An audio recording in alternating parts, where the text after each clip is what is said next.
Hi there. Welcome to this webinar, and we'll be starting on with this first challenge of EIT EIT Alumni. I'll be your host for the day. I'm Miguel Amador, president of EIT Health Alumni, but also the president of EIT Alumni. This is the alumni community of EIT, gathering all those that were brought and participated on the different EIT initiatives. EIT is an initiative for the European Commission, and from the different initiatives that it supports, it's focused on different areas ranging from food, energy, health, raw materials,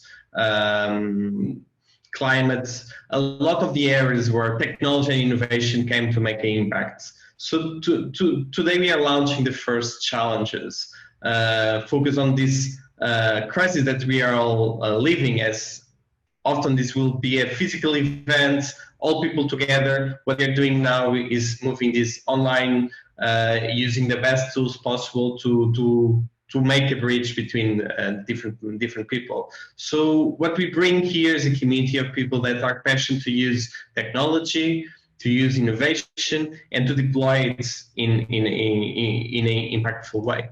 So what we are now launching on this webinar, that in some way will keep live. This challenge will run through the next couple of weeks, so others can see this webinar and learn more how they can participate. This is just the first step. You can participate now or during the next two weeks. So we'll go through some of good examples first, that we invited some speakers to share the good initiatives that they are working on, they are aware of, that are supporting on different regions across Europe, at the European Commission, at the EIT level. So in some way it becomes clear how, more than what we can create from new, the goal of innovation is making that novelty, that scientific discovery, that new products in something that really impacts people. And that's the main goal of this challenge of how can we map, how can we in some way identify things that should reach other people, that should have a further impact, that should be further developed.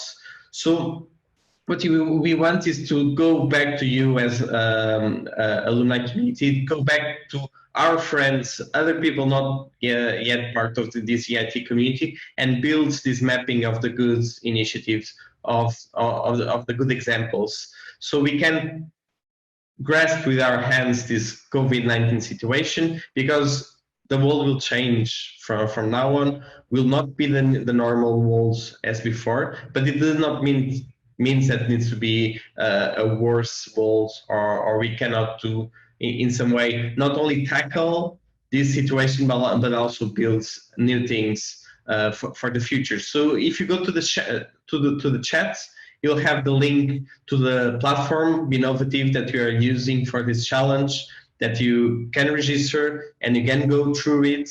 In the end of this presentation, we'll have explanation of how it works, how can you use it, how can you bring your ideas, how can you see others' ideas and comments and build on them on this big crowd innovation initiative that we are hosting. So what we envision with this challenge, and the next challenge that we promote, is not only to tackle the situation as for today, but how can we build a more resilient and the future society that will emerge from this crisis. And this includes many of the topics that go beyond only the health situation. It goes into what's the economy, what is even climate change, how we deal with our old world in the end. So make sure that you register to the challenge. You'll have a more brief introduction of how it works and how can you interact with that. Moving now to our amazing panelists. We have with us Emmanuel Baldacci from the European Commission, Maggie Anikat from Garage 48. So initiative from Estonia ecosystem in some way that have been promoted since the beginning, the Hack the Crisis hackathons, and putting thousands and thousands of people working to bring solutions to this crisis. Then we will have João Figueirinhas Costa from Tech for COVID-19. That was a joint initiative from the startup community in Portugal, and they have now probably more than 20 different initiatives, from apps to crowdfunding campaigns to volunteers initiatives to foster and tackle this crisis in Portugal. Also then in the end, Laurent Roux from EIT, and that will describe a little bit the work that the EIT is doing to support this. So our first speaker is Emmanuel. So I'll give you the floor to you to explain a little bit how you at the European Commission focus on the digital services, on the digital side of things, are tackling and addressing this situation. Thanks, Miguel, and good afternoon, everyone. It's a great pleasure to be here. As you said, we are walking through very rough waters, but this is not an excuse not to learn from a crisis and try to get into something very new. And that's what we are doing, and we have been doing in the Commission. In fact, we are transitioning now out of a pure business continuity crisis management mood into trying to see what digital solutions can be helpful at in the new normal that everybody believes will be the landing zone. And it depends on us and on the innovation how much we will be landing on a future-proof, new sustainable world after the crisis. I see four directions in which we have been doing work, and where I would also see further scope for further innovation in the digital domain, and digital is serving different purposes, obviously. So the first thing is to scale up what you have already. And we've been doing this particularly moving to platforms. So instead of developing specific solutions or applications, try to have end-to-end integrated platforms. Applications vary from managing large events in an interactive way with direct interpretation and other aspects in a very unusual setup with people being in different parts of the world. And we organized a very large, very visible event recently, a pledging event with the global leaders and our president that went particularly well and was developed really in very few weeks, if you want, again, by putting together different components into platforms. Two solutions that are smart and are allowing more and more engagement in a hybrid mode. In the future, we expect conferences to be a mix of face-to-face and remote interaction, but you want to exactly stress the interaction part. So we are currently working, for example, on a platform that would maximize the possibilities of people not just to leave comments like in a chat, but really directly engage and be orchestrated, including smart ways of engaging with political dialogues, for example, and ideas using artificial intelligence. And this brings me to the second priority, which we have seen picking up in terms of demands, using data, not the traditional data, but every type of data, pulling the data together, try to extract meaning and sense in ways that are not super difficult and that do not require a PhD in data science to do that. And we have put in place or scaled up an existing service, a data platform called Big Data Test Infrastructure that was used by both local governments and cross-country initiatives to collect data from telecom data to data which are in the domain of medical and health data, and put them together and try to learn quickly what can be done in different contexts, particularly in terms of not just predicting the past, but now casting the future and taking, let's say, a real-time analysis of the data. We've also seen the explosion of events like the one you've been organizing, and very much welcome. So co-innovation activities, and for that, again, you need good technologies to matchmaking, I believe. It's not just about coming up with good ideas, although the ideation is one of the most important components, but it's also about reducing the time to market of a good idea that can transform itself into a solution. For that, technologies can help putting together the demand and supply, filtering the user needs on the one hand, and financial and technical capabilities on the other hand that could be combined to produce real change. And then finally, let's say all these beautiful things that have been done with a lot of goodwill by public and private sector should also be available, be reusable, and let's say crafted in such a way that they can become building blocks for others.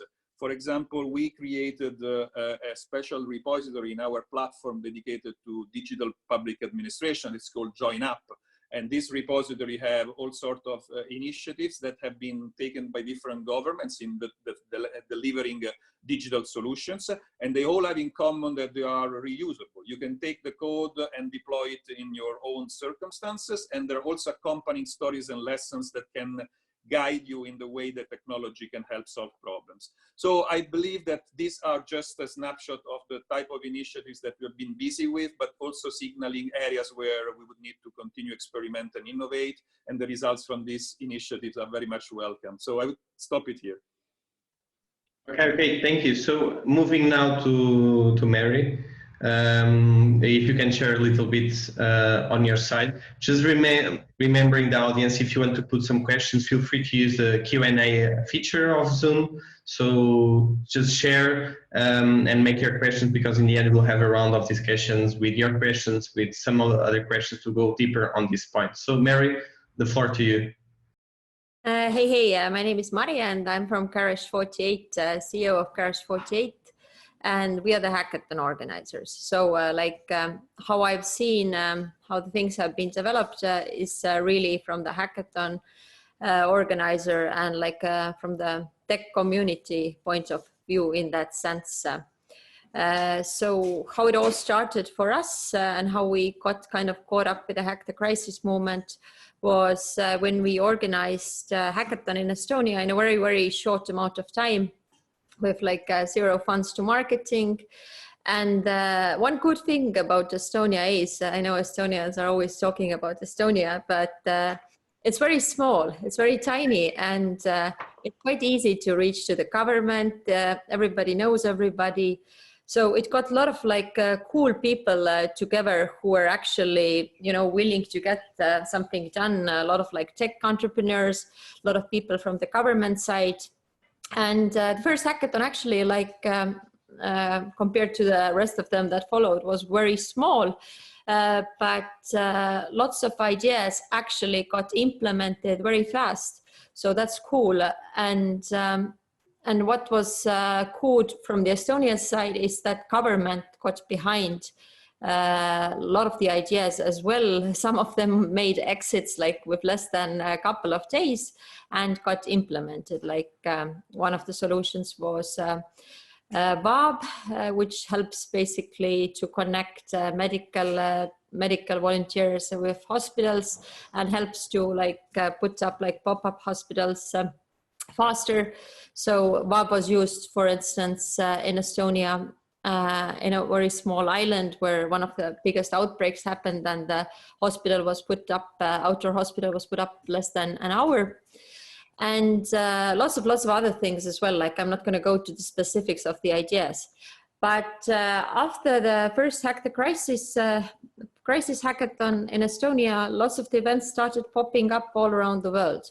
Latvia, I think, was the second one to do the Hack the Crisis one. And then it was already, we lost track. But already before that, actually, it was visible that lots of other things are happening. I think Portugal was way ahead of us, actually. And not that it's a competition, but we really can't claim that we are the first ones, even though we would like to take the pride in that. But it started all around Europe. It went to India very fast. I organized the Indian hackathon together with some organizations from India. And it was actually a massive event. We got 2,500 team applications.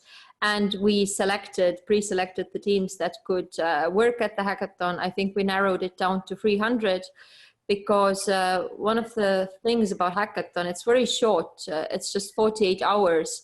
And when it's online, you have to get like a massive amount of people behind it who are actually willing to mentor hands-on, run the checkpoints hands-on, and make sure that idea, develops into the prototype. So that's the key thing. These hands-on mentors, all of them volunteers, helping from their free time. And the Indian hackathon for me was like, I think one of the best ones I've done from the online hackathons, because it really felt like, people coming together, and it really felt like a real hackathon. You got close with the people, you got close with the hackathon participants, and, in the end, you kind of even cried when it was finished. But lots of the ideas went forward in India as well, because the government got their support behind the ideas. They continued in the accelerators, got funding, and were pushed forward. I have a dog in the background. Yes, so India was cool. And then the global hack, of course, where, I don't know, over 100 countries got together. European Commission supported it. It was very fast put together. And what Emmanuel mentioned before me is the importance that it doesn't stay kind of like just a one weekend event, right? It's not meant, just to brainstorm the ideas. Yes, ideation is important, but when during the real hackathon or the hackathons before the hacker crisis, it felt often more like a playground, even though we pushed the people forward towards the prototype. The follow-up is really important, and that's the trend that I've seen happening as well, that I didn't see that much in the hackathon world before. It's the matchmaking, and not just matchmaking the people, but also matchmaking people with like policy makers, the governments, investors, and everybody who can support the idea and push it live. So this is the important part that we are trying to now implement into our work as well. And I hope all the hackathon organizers and all the communities who organize hackathons take it to sort of like a matter of heart to push the ideas forward and make sure that they get the support that they need, So that's it from my behalf. It has been amazing time, and it has kept me busy when the projects have been falling off my lap. So it's nice. It's nice and very exciting times. Thanks. So now moving to our next speaker. So João Costa is a spokesperson of Tech COVID-19 for COVID-19 in Portugal. Probably a long-term hackathon, because it never had a clear start and never had a clear ends, but this runs like a hackathon with 6,000 people working at least on really engaged. So João, can you tell us a little bit more about? Yeah, sure. And thank you for the invite, Miguel, and hi, everyone. So Tech for COVID-19 is a very informal organization movement kind of setup that started roughly 8 to 9 weeks ago in a very organic and informal way by startup founders in Portugal. And the way that we have grown into basically what I consider an incubator of social impact projects under the scope of COVID-19. So far, we have launched roughly 40 projects, and this is one thing I was listening to Mari, and one thing that I was kind of figuring out is we actually didn't have any organization set up before. So literally, this was built on the go, already under lockdown, or just actually a couple of days just before lockdown in Portugal. So everything has happened, and we basically have sync meetings and project meetings every day, and we have never seen each other face to face, which is kind of a really interesting setup. So one thing that is relevant to mention regarding the projects is that the projects that have been coming out, and this is very community sourced in that sense. So we're not pushing for specific projects. People have ideas. People get support to those ideas on a Slack group, and then they move on to a specific Slack channel and develop those ideas, and then there's like a shared structure to support those ideas, a kind of mentoring type of structure. And what we did, or the type of projects that happen, is I typically split them in 3 stages. One was kind of health related and health professional related. That's kind of the first type of project that we had, just because it was more urgent. The second kind of wave of projects were education related. So essentially, because schools were closing and we had to move, I mean, the whole Portugal educational system had to be moved online in a couple of days. And we have a very old segment of teachers, and therefore that's a kind of a tough job. Then the third wave, which is the wave that we're probably riding now, is kind of the local economy and economics, unemployment type of issues. So different projects have come up in kind of all of those waves, and others that don't really fit in this kind of little boxes that I'm describing. But I would probably give you an example of 3 projects, one in each of these waves. So the first one would probably be Rooms Against COVID, which is also now launched in Brazil. And essentially what we did was launch a booking system so we built a very simple marketplace where we had hotels that were closed down and Airbnb owners that had no clients, but were available to kind of give those rooms and those properties to health professionals, and then we matched that with health professionals and had the booking engine in between. So essentially, any health professional who didn't want to go back home because they were frontline taking care of all of the COVID patients, they didn't want to go home to kind of protect their families. They actually had a solution that was 100% free for them, and we had that engine and an operational team to kind of take care of that, and we built the engine. So that was kind of one example, and that project is still going on. We can say that we have 20,000 nights booked so far, which is quite a kind of a decent number, I'd say. A second example, perhaps for the educational system, for the education kind of wave, is a project called Tools for Edu, and that project is a content platform that basically has 2 types of content: tutorials on how to install and actually technically operate all video call services, Zoom, Google Hangouts, WebEx, whatever. So there's 6 or 7 platforms there. This is because literally some teachers had never done a video call in their life. So that's kind of the first thing we wanted to do. Very simple for 5-year-old type of tutorial to install different platforms. And the second wave of second kind of type of content was, I mean, as most of you will probably understand, doing a classroom a lesson and running a class online is different, not only in the physical aspect, but also in how you do pedagogy and how you actually teach. So the second type of content is actually online pedagogy and how to kind of make the most of the online tools to actually boost the pedagogy and make this an opportunity instead of like a problem. And then last example, for the kind of local economy and unemployment. So all restaurants, hairdressers, and kind of small street businesses were closed for a long time, where they're starting to opening up. Restaurants opened up today, actually. We built a voucher system called Preserve, like preserve your favorite business. That's the kind of the motto.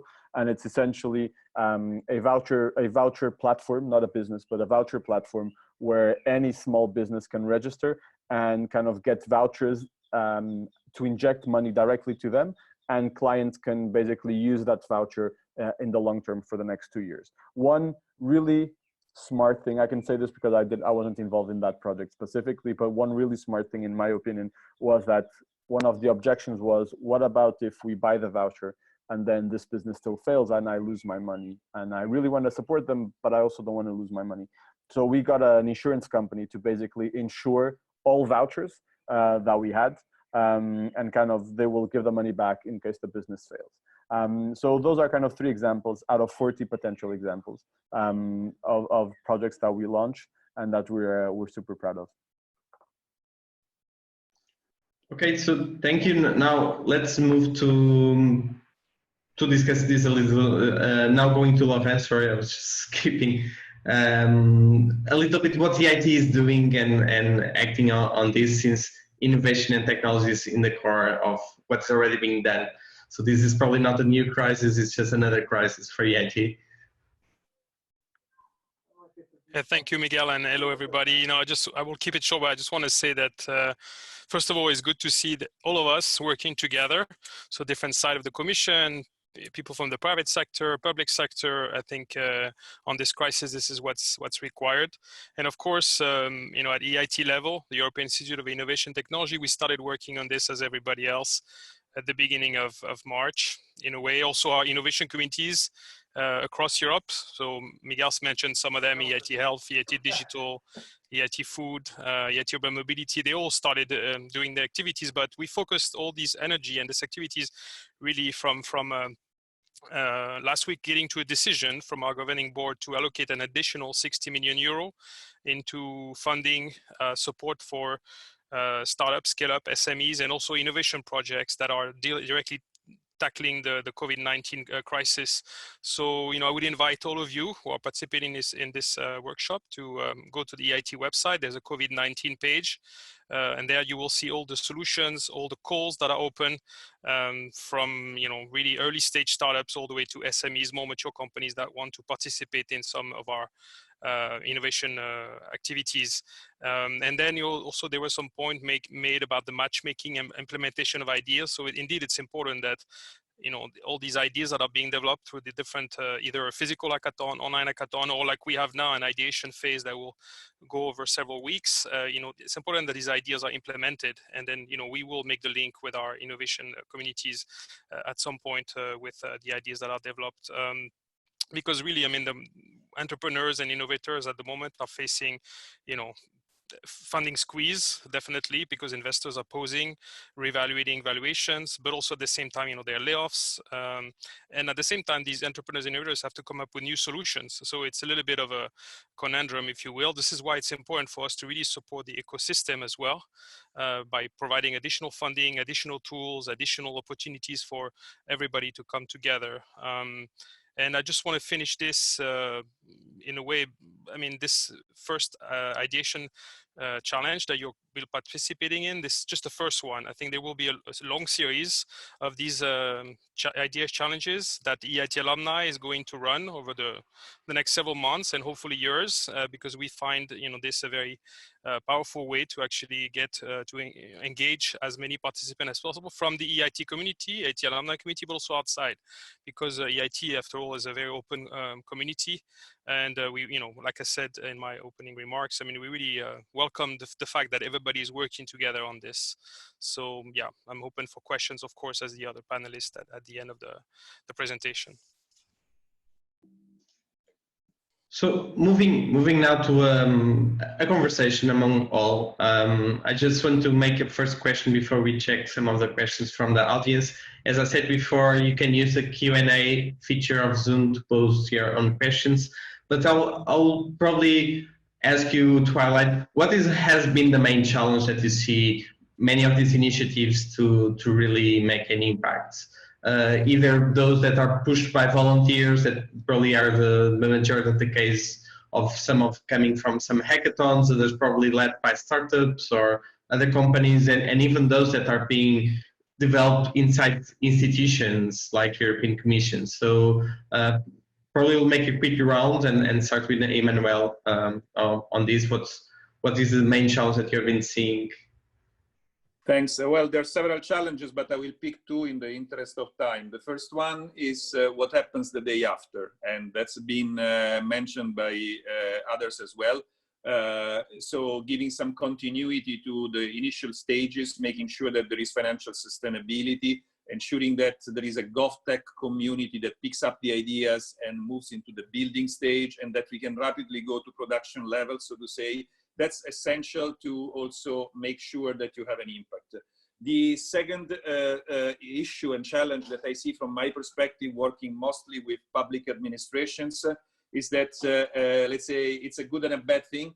Public administration typically are not prepared to work in this context. They have very burdensome ways of engaging with the private sector. So the GovTech approach is not well developed anywhere. But at the same time, where their teams and crowds are participating to hackathons type events, they discover that they have in-house the technologists and the expertise and the innovators, and they may discover that they have, let's say, a hidden treasury. So I see this as a challenge, but also as an opportunity as, let's say, these small groups are gaining critical mass and are contributing to changing the mentality and the culture inside the organizations. Yeah, Mary, what have you been seeing at the most challenge of the teams that went through? You're unmuted. Can you unmute yourself? I think the biggest challenge here still is a human factor, because just as a regular hackathon, you can't really force people to work together after the end of the hackathon on their idea as well, if they don't have enough time, if they don't get along well with each other. So this is like a regular challenge that every hackathon has. Like, was it just a hackathon idea, or will it continue? Will the team make an effort to work on it and continue? So that's the #1 challenge that still is there. But for some reason, and I probably think it's it's obviously the urgency of the crisis, right? Some of the more ideas have been pushed forward than compared to the regular hackathon situation. But the challenges are always the same, can you connect to the right people when it's like a government level solution? Can you make your government act fast? So in that sense, I think smaller countries or a more active tech scene countries, they react faster and they are able to implement these solutions faster. But also not all the solutions are applicable everywhere. For instance, doing a hackathon in Afghanistan, online hackathon, where people don't really even have a good access to the 3G. It's super expensive to even get your mobile Wi-Fi. And the kids are taught 1 hour per day in an international television, universal for everybody. That's all the homeschooling they get. So you don't do much with online solutions that come up there. The challenges are way, way bigger. So I've seen most of the solutions being that go live and that continue will still continue in their home country. It's harder to move across the borders, or not all the solutions are universal in that sense. Every country still has their own challenges. Yeah, so moving to João, we had the question that Mary and Samaya already touched from the audience, and the different solutions from the different countries, able to see some match between countries or difference between countries. So at the same time, we probably address the challenge part probably a little bit. You mentioned going to Brazil with some of the projects. A little bit is difference going between borders with some of these initiatives. Yeah, so I think, kind of answering the two questions in one, the volunteer issue is a typical volunteer problem of volunteer-based organizations. So kind of managing motivation and drive, and especially on a kind of as time goes by. And one of the things that we've noticed, obviously, is, and although we have roughly 5,500 people on our Slack group and kind of participating to a certain extent, obviously the intensity in which everyone participates is very different, and there's a whole spectrum of availabilities and commitment to projects, and that's normal and that's expectable. What we've seen is we still have a fair amount of urgency in a lot of the solutions that we're trying to launch and in a lot of the projects that we're trying to launch, but life is happening at the same time. Lockdown we're no longer in lockdown. There's work, there's personal life, there's everything that we need to balance out.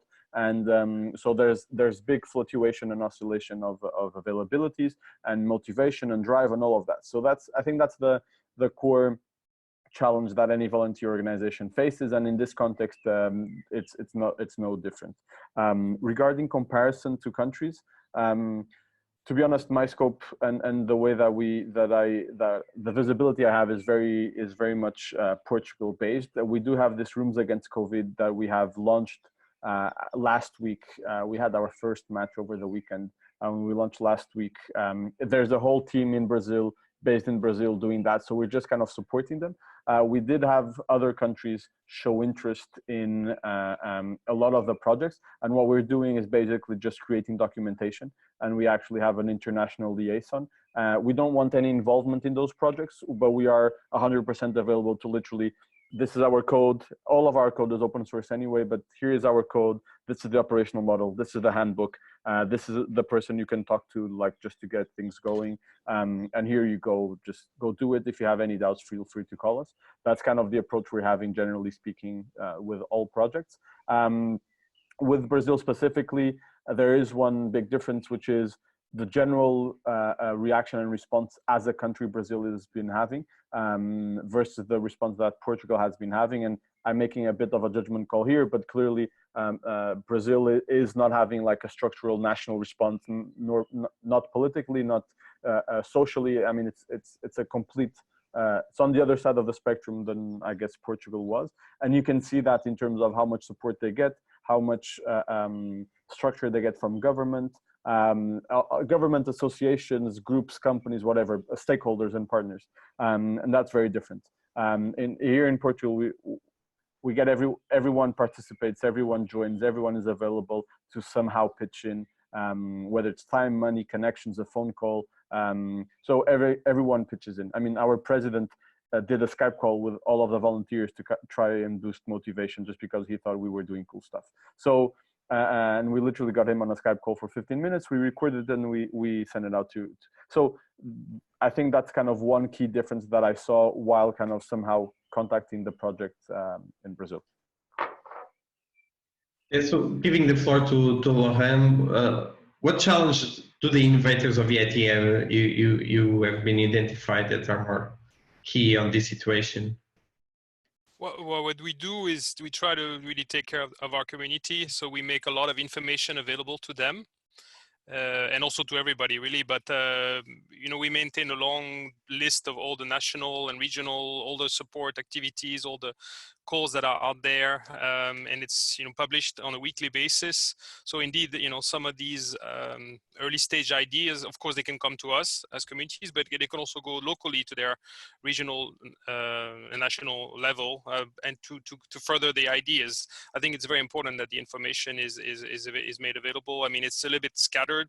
It's published at different times, so we try to catch as much as we can. We try to organize it and share it with our community, and I think it helps a lot. Of course, what we will do with this call and the additional money that has been made available to the innovation communities to support startup and scale, it will be a lot for the new startup and new scale-ups and new ideas. So that, you know, they're open calls. They unfortunately, I mean, because of the response has to be quite rapid, the calls are open for a few weeks because decisions have to be made on where to allocate the money. So, but all the information is already available on our website, and, you know, out there, I mean, the people who've developed solutions, they can apply.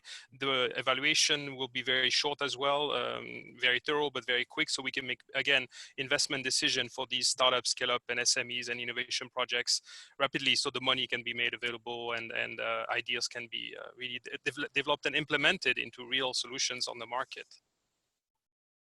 Okay. So, João, I think you touched in an elephant in the room on the point of the volunteers on keeping things going, but probably it's not only about volunteers, like even startups, initiatives inside governments or European Commission. How sustainable can they be long term? Like a lot of the things like the data sharing efforts, speeding up process, allocating time to a lot of these initiatives that probably needs to become sustainable in some way, either financially or having the proper resources to move it. What is your view on the future? Those that really we still need to make an impact, how they can become sustainable, and will them be able to become sustainable? So Emmanuel, probably, sure, we can start with you and then probably finish with Emmanuel. I think that I don't think I have a kind of a silver bullet for that. I think that the challenge here is, I mean, it will always depend on how committed and how much drive any of the teams will have. So one of the discussions we've been having at Tech for COVID-19 is, will this finish when we decide that COVID-19 is not an issue anymore? Because all of the projects in our scope of work is COVID-19. And there's a clear sense of like, no, we should do this, that like this urgency mindset, with social problem solving mindset, with we just need money to finance the things we cannot get for free type of mindset. And this makes everything go faster, clearer, with super, like with no BS, sorry for that, but like with no bullshit type of stuff in between. Because if it's urgent, doesn't mean, I don't care if there's an ego there or an ego there, or if there's a competitor there who doesn't want, like nothing, there's not, that kind of talk doesn't happen in this context. So, and this no BS production of social impact and open source stuff that society can use for good is clearly something that people have connected with. So I think that obviously we will not have 5,500 people pitching in with ideas, and it's not expected to do that, but we can go at a slower pace, but with the same type of drive in a much more organized and structured way that we didn't have for now, because we just built everything on the go. I think that the trend will be to transform what tech for COVID-19 is into a, there's always different people have different thoughts on names, but something like a tech for good or a tech for society or whatever. And typically work with government, close to government and close to like social sectors, and basically drive stuff forward that these sectors typically don't have access to, either the agility of the tech communities or the financing and not even the financing, but the resources of the tech community in the case of the social sector. So I think that's one way of looking at the future. In my personal opinion, I would love that for this to evolve in that direction. So, but it will always depend on how many committed people we have in the coming months. So, Mary, you may have crossed with a lot of startups that probably brought some of their technology products into the hackathons to offer an adapted application for solving this. Do you believe that those things may be sustainable in the future, or just when the urgency vanishes, the things will go back to business as usual, and a lot of these probably new solutions will lose support and adoption probably even from both sides? I think some of the solutions actually will definitely keep on going, because they are not that narrowed down to COVID-19. Like some of the mental health and well-being targeting apps and stuff like that, you can easily use that and develop that later on after the crisis as well. But what Joao was saying, it is a human factor, you know. It's like right now we have this urgency, we have this need to act together. There's no like he said, no BS about other competitors. You know, everybody is doing most of the stuff in a united front, so everybody's fighting against one cause. But what I do think this whole movement has done, it has matched make a lot of people, and it has given people you know, whole new idea about the possibilities around. So I definitely think it will match make future founders. You know, perhaps it's not the same initiative they will go forward, but if they like working together online and not even having met, I'm pretty sure that a lot of cool stuff comes out from just connecting people. Okay, so Imran, picking on your sides, how do you think that these changes at the European Commission, for instance, will be sustainable in the way that now that people know that they can do probably some things quicker and more agile way? Do you think that will be a sustainable thing, or things will go back to the normal? I mean, we should not be complacent. There's no trickle-down transformation, but I do believe that we are having, let's say, an opportunity window in front of us, and it's really up to us to make the change, let's say, sustainable over time. So some of these initiatives are there to stay, not so much because we would like them to stay, but because the need will be there. And I believe that necessity is both the mother and father of innovation.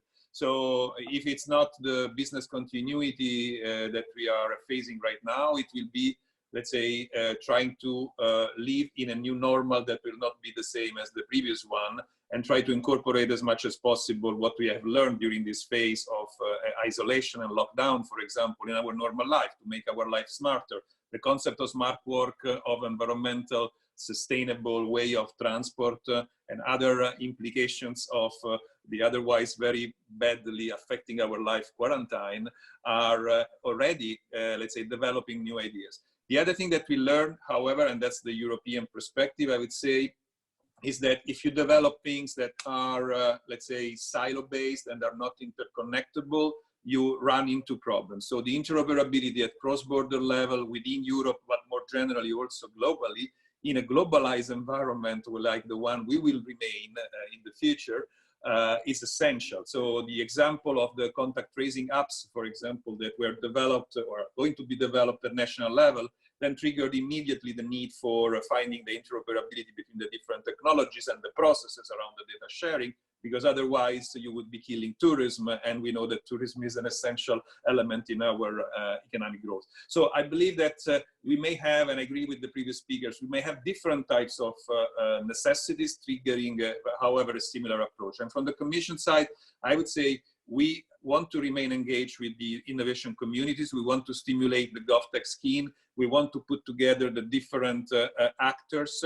And we understand that it's not just about the money, it's also about supporting and sustaining and nurturing the communities, and also leading by example. And I think that these are in the to-do list, the things that we have in mind going forward.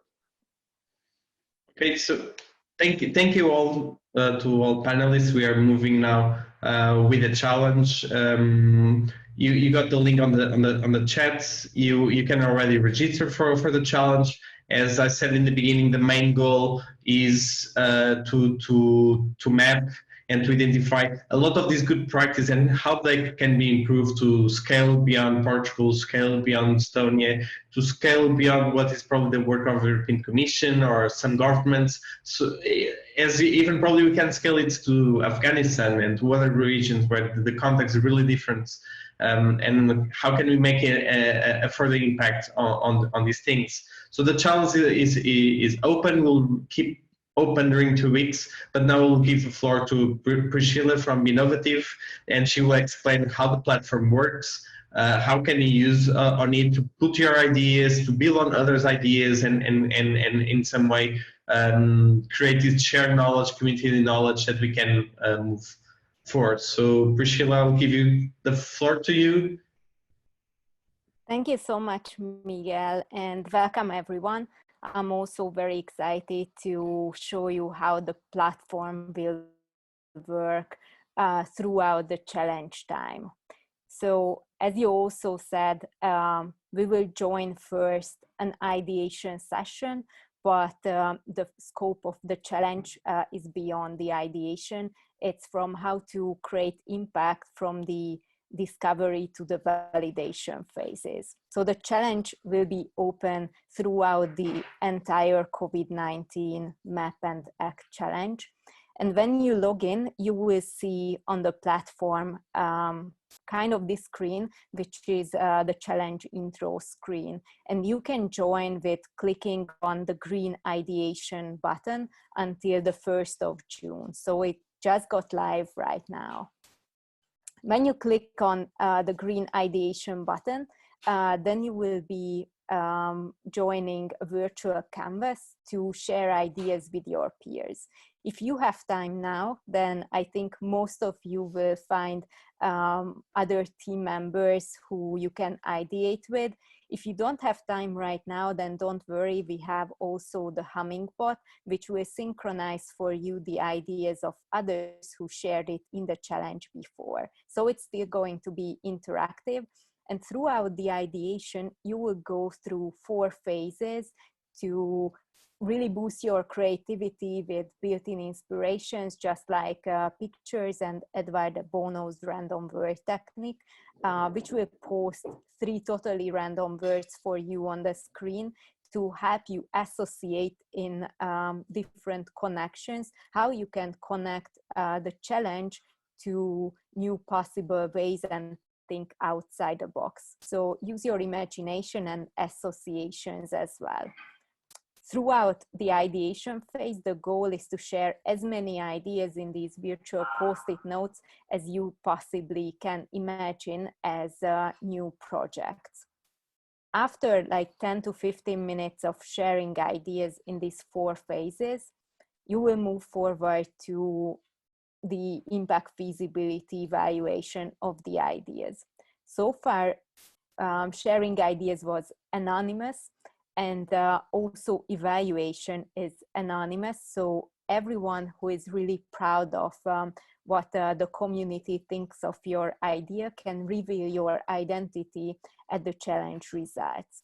So all you need to do now is to either drag and drop the idea from the left to the matrix, to the right square, either high, medium, or low on impact and feasibility, or just move your mouse over to one of the 9 squares and you will get a tooltip about what that square specifically means. Then when you move forward, you can add suggestions as well to the ideas that you think would be particularly great to be implemented, or you would like to join as a team member. Because in phase 2, the innovation team will select those ideas that potentially could be formed into great projects. And even if your specific idea is not moving forward, you can still collaborate as a team member. And this is how you can still contribute very well to any of these initiatives. So that's why I would encourage you to write as many suggestions, because based on your suggestions, you can be invited as team member to any of these great ideas. So at the results, we will see what are the idea concepts that are the trending, which should be the best as possible projects. And this is going to be the end of phase 1. So at the end of phase 1, you can see who were the top 3 people who shared most of the impactful feasible ideas, and also all the lists of the ideas and initiatives that arrived until June the 1st. Then there will be a little bit of time, like 2 days for the innovation team to move these initiatives to the 2nd phase.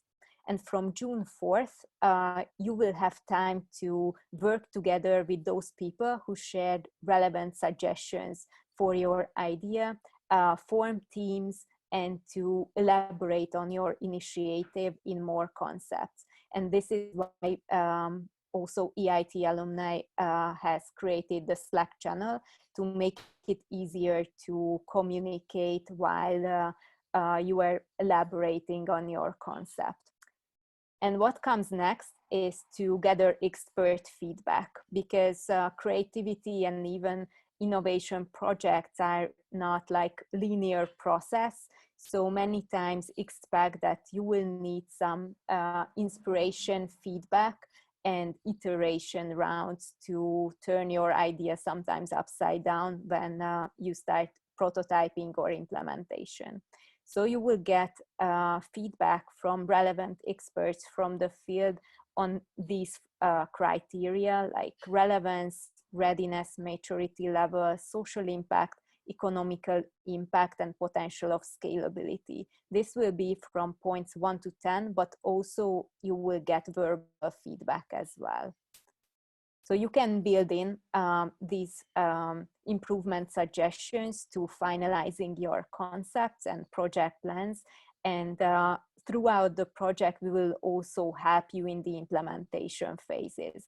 So at the idea concept list page, we will see which are the initiatives that are moving forward through validation, implementation until they are done.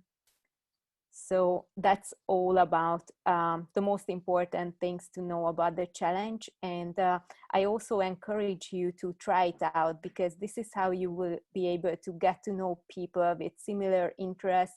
You never know what comes out of these initiatives. And really, this is how with the lowest hanging fruits, you can create real impact beyond borders. So thank you, everyone. The platform is available at eitalumni.be-novative.com, which is also there at the landing page. So if you just click on the landing page and click on register or join the challenge, then you will end up here.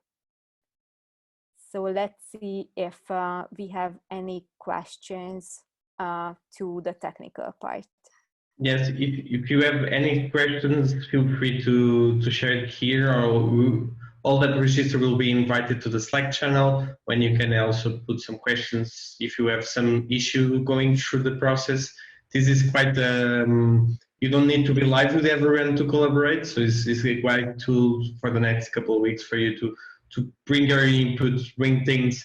The question is intended to be quite broad, so you can map things that really matter to you around this crisis situation, because it's not, as I said, it's not only a health issue, it's also economical issue, it's also sustainability of our planet issue in some way, the way we work, the way in some way we live. So there is a lot of things that we can explore. And I'll let to you to share those things that are more relevant to you.